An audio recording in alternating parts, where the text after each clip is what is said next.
There is more public awareness now concerning fungus and mold exposure, which has been found to be responsible for many health conditions, from recurrent sinus infections to skin or neurologic problems.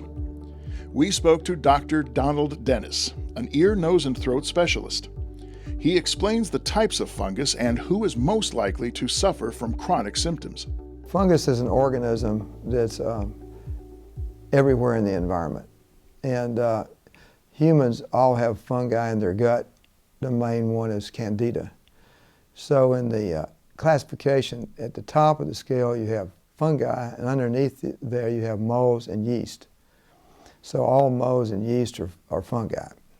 The average person doesn't get sick from fungi because they don't have the immune reaction to it. About 16% of the population have the immune reaction to it, and that causes chronic sinusitis. There are two things about mold. One is the antigen itself. That means the organism cell wall itself that people react to. And that's what causes the elevated IgG antibodies to it. But secondarily, and more important for sickness, is the toxins that mold secretes. And they're called myco. Myco means fungus, and toxin is a poison. Now, some people can process those toxins quicker than others and get rid of them through the urine, and others can't, and they build up in their body, and those are the ones that get very sick. Dr. Dennis discusses two of his patients who had significant health problems because of mold. I had a patient who had chronic sinusitis, but he also presented in a wheelchair. He couldn't stand up by himself.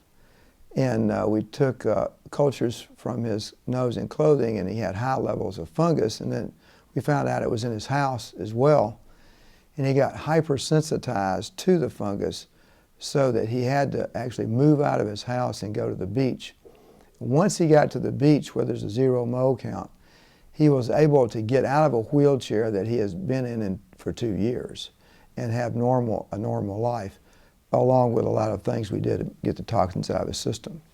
I had another patient who was in a moldy house. His wife was not sick, but he was, and he presented with what's called ataxia, or inability to walk. He was shuffle, couldn't raise his legs. He did not have sinusitis, but he did have large numbers of fungus, both on his clothing and the nose. And so they confirmed that in his household, that the counts were very high. So we had him leave the home, gave him a detoxification program, and within 5 weeks he could walk normally. Removing the dangers of fungus exposure requires a multiple approach. So you can treat the air with a spray or a fog or the candles, and you can wash your clothes in a laundry additive. So you're getting a total fungal load down in your environment. You got to get rid of the fungus in the sinuses, but more importantly, you got to get rid of its source, which is twofold. Number one is the air, and number two is the body, because once they've had all those antibiotics, they usually get a gut full of yeast, and that's also a fungus.